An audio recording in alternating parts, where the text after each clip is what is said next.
Hello and welcome back to Goddesses and Algorithms. Today's episode is all about vision, imagining new futures for our cities. Specifically, we're asking, what does a feminist city look like? And it's a beautiful question because it's as much about values as it is about infrastructure.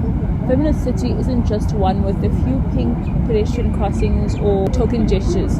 It's a city that centers care, that understands things like safety, accessibility, and dignity as non-negotiables. Exactly. The feminist city reorientates urban priorities. Instead of optimizing cities solely for economic productivity, for commuting flows or real estate value, it prioritizes the rhythms of daily life. It asks, how can we make this space livable, nurturing, and just? Feminist planning is rooted in the idea that space is not neutral. As the urban scholar N.A. Sanchez argues, the way cities are structured often reflects gendered assumptions, particularly the male breadwinner model that assumes commuting to and from a central business district, while caregiving and domestic labor are spatially and politically invisible. And when cities are designed through that lens, they fail most of us. They fail caregivers, they fail disabled people, they fail children and the elderly. And yes, they fail women. Because most of our cities were built to accommodate what Leslie Kern talks about and calls the unencumbered male commuter. Thank you so much. Kern's book, The Feminist City, is such a foundational text for this conversation. She challenges the idea that cities are universal or neutral. Instead, she exposes how the universal subject in urban planning is often an able-bodied cisgender white man, and that has consequences for everything from where public toilets are located to who feels safe walking at night. And if we start with that truth, that space is political and cities are gendered, then a feminist city becomes an act of resistance. It resists extractive urbanism. It resists the displacement of core communities. It resists the idea that success is skyscrapers and luxury apartments. Instead, it values the housing as a right, not a commodity. And let's talk specifics. So I picture a feminist city with wide sidewalks, trees for shade, public toilets that are clean and safe, and gender neutral. I see parks near housing, playgrounds that aren't fenced off from public life, communal laundries and well-lit bus stops with seating, public transport that runs 24/7 and it's reliable and affordable. Yes, because the feminist city understands that people don't just commute to work. They run errands, they drop off kids, they care for aging parents. These are complex, multi-directional journeys that don't fit into a linear 9-to-5 model. That's what Sanchez refers to as a mobility of care, a term she coined to capture how women in particular structure their movements around caregiving responsibilities. And that term is so important. Mobility of care recognizes that movement isn't just about productivity. It's also about social reproduction, so the unpaid work that sustains families and communities. And when urban infrastructure ignores that, it forces people, usually women, to make impossible choices. Do I take 2 buses to drop my child off? Can I afford the taxi home after dark? Or do I need to skip work to care for a single parent? So feminist city meets those needs proactively. It doesn't ask people to fit into a rigid system. It designs systems that flex with people's lives. That's where mixed-use neighborhoods come in. Imagine living in a place where your home, your job, your kids' school, and a clinic are all within walking distance. That's not just convenient, that's freeing. And we should be honest. The feminist city also challenges capitalism because so much of urban development today is about extraction, so building for profit and not for people. The feminist city says our bodies, our communities, and our labor are not just resources to be exploited. That's why it is also anti-displacement. Feminist urbanism insists that existing communities, especially poor communities, they have a right to stay put. Gentrification, by contrast, often cloaks itself in the language of revitalization. But really, it's just a form of erasure. A feminist city doesn't just include queer people or disabled people. It celebrates them. It says that these identities aren't edge cases, they are design principles. So think of the concept of access intimacy that Mia Mingus introduced. The idea that accessibility is not physical, but relational and emotional. A feminist city builds spaces of trust and not just compliance. And that matters so deeply. For trans people, for gender non-conforming people, public space is often unsafe.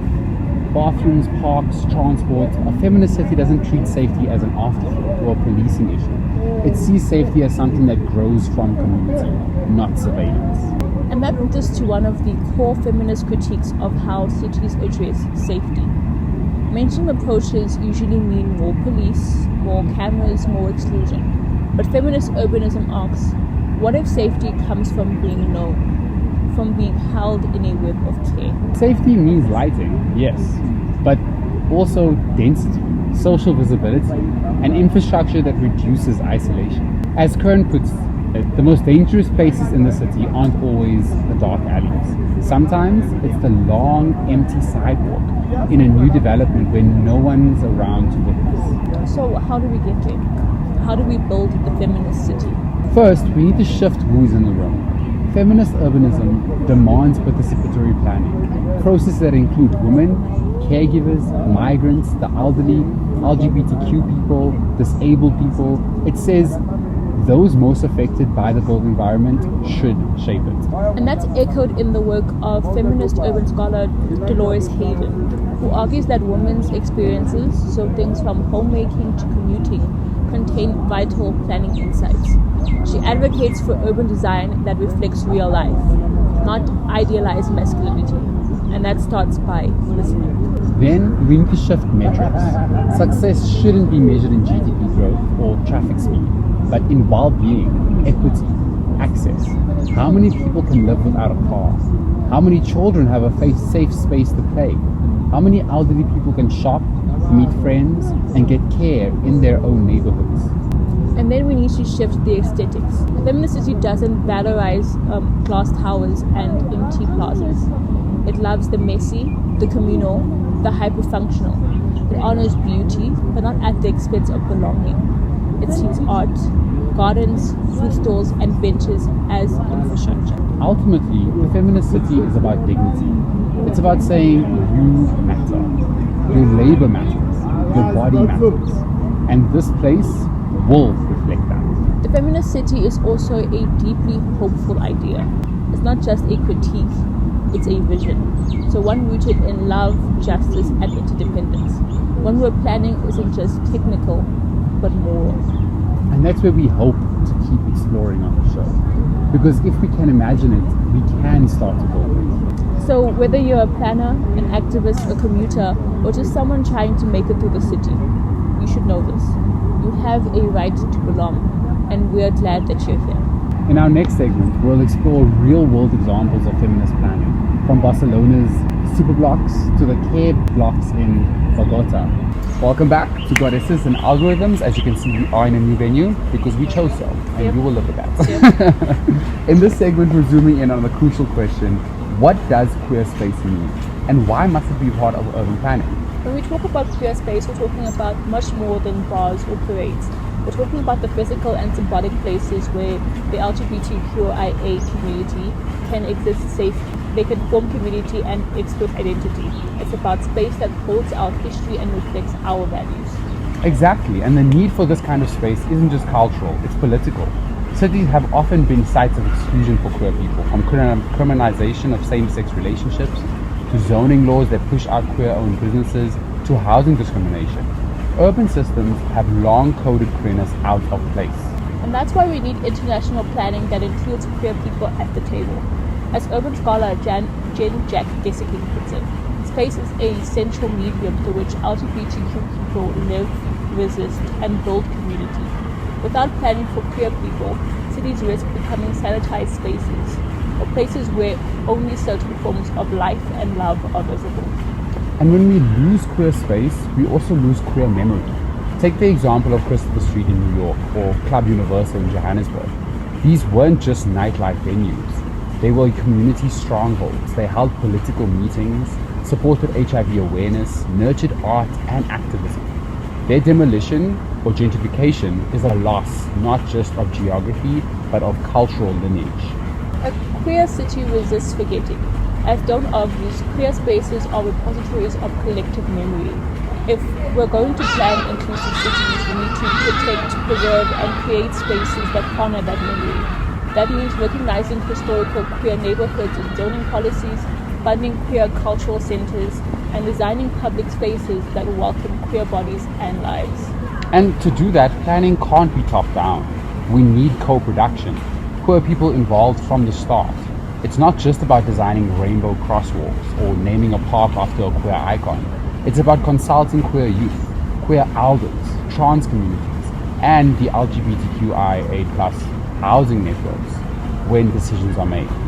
Yeah, planning for inclusion means planning for visibility and belonging, and it challenges the idea that queerness is something that only shows up in private. As Sanakok reminds us, the right to the city must include the right to difference, and that difference deserves physical expression. And queer space isn't just a niche. It's a cornerstone of a just, diverse city.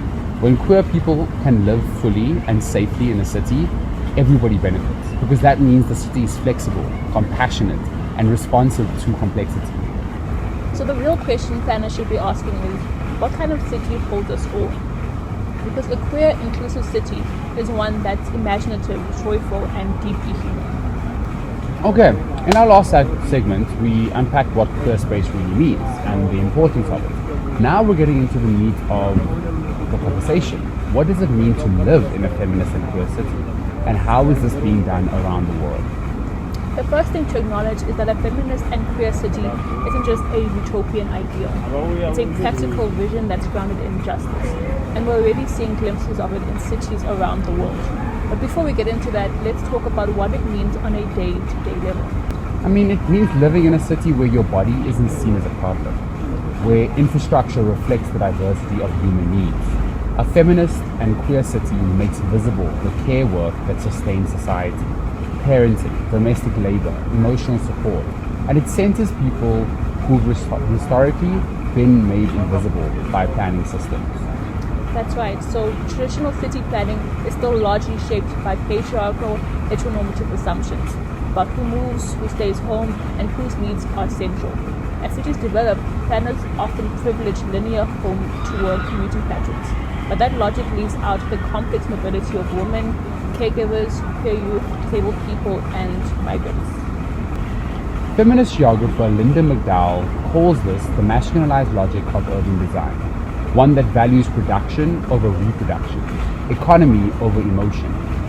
Feminist and queer cities flip that logic on its head. And what we're learning is that redesigning cities through this lens improves life for everyone. So let's take an international example, Barcelona.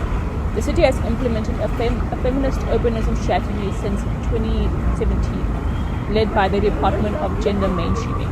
They've redesigned public spaces to be safer and more accessible, improved lighting in parks, and even rethought street furniture to encourage social interaction across age and gender. And what's really impressive is how they've embodied feminist perspectives into every layer of policy, from urban mobility to housing. Barcelona uses gender disaggregated data to guide decisions. They don't just ask what do people need, they ask what do women, trans people, single mothers, and elderly women need specifically. Exactly. And the lesson here is representation in planning must be structured and not symbolic. It's not enough to have a token queer architect or a woman planner on a team. The systems and methods must change. The questions being asked, the data being used, and the people making decisions must all change. Okay, so let's round off today with some global examples. Cities that are actively trying to live our feminist and queer principles. I'll start in Vienna, where gender-sensitive planning has been practiced for decades. They began by collecting mobility data disaggregated by gender and age, showing that women often make more short trips with multiple stops, so things for childcare, shopping, school pickups, whereas men tend to commute in a single long journey to work. In response to this, Vienna redesigned parks and public spaces by widening sidewalks, improving lighting, and creating safe playgrounds placed near residential areas. They also reconfigured housing blocks to include shared courtyards and easier access to public transportation. Research shows that Vienna's gender mainstreaming approach has led to higher perceptions of safety and inclusivity amongst women and non-binary residents. And that reminds me, Kirsten Thaller's 2012 study documented how Vienna's redesign reduced evening crime rates in targeted neighborhoods without increased police presence, because the built environment itself discouraged unsafe situations. And we should also talk about Seoul in South Korea, which has embraced queer cultural festivals with municipal support. For a long time, LGBTQ plus events in Asia were clandestine and precarious, but starting in the mid-2010s, Seoul city government officially recognized its Pride Parade and festival, granted public permits, and provided safety logistics like crowd control and anti-harassment zones. This recognition has normalized queer visibility in the city, promoting public discourse and bolts of unity and resistance. Yeah, and it sends an important message that queer presence matters, and the state has a role in legitimizing it. And then there's Copenhagen, a city already known for biking and design, but it's going a step further, integrating pram-friendly design into bike and pedestrian infrastructure. Wide bike lanes accommodate both adult cyclists and accompanying children or caregivers, pushing strollers. They place safe crossings at frequent intervals and ensure sheltered waiting areas, recognizing multimodal, caregiving-infused movement patterns. I recall reading Ines Sanchez, who argued that Denmark's mobility planning accounted for what she calls the mobility of care, which is another example where feminist theory is translated into practice on city streets. But there's complexity too. In many global south cities, informal economies like street vending are critical for women's livelihoods. Kigali, Rwanda, has implemented gender-responsive street vending zones, designated market streets with infrastructure, lighting, sanitation, childcare corners, integrated into transport corridors. And that's amazing because that counters the usual narrative of informal work as messy or illegal. Instead, it dignifies existing gendered economies as essential urban infrastructure. Another compelling example comes from Melbourne, Australia, where planners created the Gender Equality Map to crowdsource experiences of safety in public space. Users could log places where they felt unsafe or excluded, and it became a powerful tool to challenge the assumption that all spaces are experienced equally. And they don't stop at data collection. The city actually used that input to redesign problem areas. So lighting was improved, walkways widened, and in some cases, transport stops were relocated closer to wildlife areas. This is what urban scholar Leslie Kern calls experiential mapping, letting people's lived realities shape urban space. A queer city isn't just about safety though. It's about visibility, joy, interdependence, and freedom. In a city in Uruguay, they have an office for sexual diversity, which supports inclusive planning, legal advocacy, and even queer art festivals that reclaim public space. And what I love about that city is that their strategy is proactive. It's not just reacting to hate or exclusion, but building joy into that city's DNA. Public installations reflect queer history, and they support housing access for trans individuals who are often structurally excluded from rental markets. These cities show us that a feminist and a queer city isn't built by accident. It's built through policy, participation, and politics. One big lesson: inclusion must be funded. We're seeing again and again that feminist urban principles converge transnationally. They start with listening to women, queer people, caregivers, informal workers, then co-designing solutions rooted in daily life and local culture. Montevideo, the city in Uruguay, and Barcelona didn't just make promises. They allocated budgets, they trained planners, they created public offices with real power. And let's not forget that resistance is part of the story too. Cities like Istanbul have faced state repression of pride events, yet queer people continue to claim space, protest, and create alternative networks of care. So planning must also create resilience, especially in hostile political climates. So what can planners and students of planning take from all this? First, data must reflect diversity. If you're not disaggregating data by gender identity, sexual orientation, caregiving status, disability, you're missing the full picture. Second, community engagement must be radical and reciprocal. It's not just about asking queer or feminist groups for input on a project. It's also co-designing the processes with them and giving them veto power, creative power, and a budget. And third, let's not be afraid to dream. The feminist and a queer city is not a checklist, it's a vision. It asks us to redesign from a place of care, complexity, and joy. As, please forgive my pronunciation, the Banerjee and Klein in 2020 put it in Data Feminism, we must challenge the power structures that maintain inequality and use data to create a more just world. And we would love that, because a feminist and queer city is a city that breathes, makes space for rage and for rest, that celebrates differences and plans for it with intention. So those are our key takeaways. Listen first, design from lived experience, embed care in infrastructure, legalize joy, resist erasure, and dream collectively. And that's what these international projects show. They aren't exotic oddities, they're proof of possibility. It's proof that planning can be feminist, queer, and human. Absolutely. And just zooming out for a second on what the intention of this podcast is, it was to flesh out exactly what a queer and feminist city looks like on the ground, both according to academics as well as people on the ground. We hope that it reached that goal and that it can be a space of inspiration for everybody that watches this and comes back to it. So until then, let these stories fuel your imagination. So talk to a neighbor, get an idea, map out a dream block, complete with tram-friendly lanes and pop-up track stages. And if you spot a garden, a mural, public toilet, or a bus shelter doing something brave, tell us. We want the good fights that echo across space. So thanks for listening. You guys are the co-creators of the city we are currently living in. This has been Goddesses and Algorithms. So subscribe, comment, share, like, whatever you do on YouTube. And please make sure that every city you touch, you're building it with justice. That's the goal. Goodbye.